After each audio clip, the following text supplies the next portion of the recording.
Big பாஸ்ல இப்ப வெளியான ப்ரோமோவுல கானா வினோத் சாண்ட்ராவை போட்டு பொல பொலன்னு பொளந்துகிட்டு இருக்கிறாப்புல.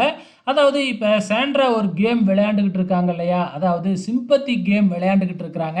அதுலயும் திவ்யா மேல பழிய போட்டு, திவ்யா வந்து ஒரு நம்பிக்கை துரோகி அப்படிங்கிற அளவுக்கு வந்து பார்த்தீங்கன்னா, ஒரு கதைய விட்டுக்கிட்டு இருக்கிறாங்க. அது மட்டும் இல்ல, வர்றவங்க போறவங்களெல்லாம் கூப்ட்டு அந்த டோருக்கு பக்கத்துல உட்கார வச்சு, புருஷனோட சட்டைய கையில வச்சுக்கிட்டு அப்படியே சென்டிமென்ட்டா வந்து பார்த்தீங்கன்னா, திவ்யா நம்பிக்கை துரோகி அப்படிங்கிற மாதிரி பேசுறாங்க. நேத்திலிருந்து கனியையும் வச்சு செஞ்சுக்கிட்டு இருக்கிறாங்க. கானா வினோத் இதெல்லாம் பார்த்துட்டு என்ன சொல்றாப்ல அப்படின்னா, உங்களுக்கு தைரியம் இருந்தா, உங்க மேல எந்த தப்பும் இல்லன்னா, நீங்க திவ்யாவ கூப்ட்டு ஒன் ஆன் ஒன் பேச வேண்டியது தானே.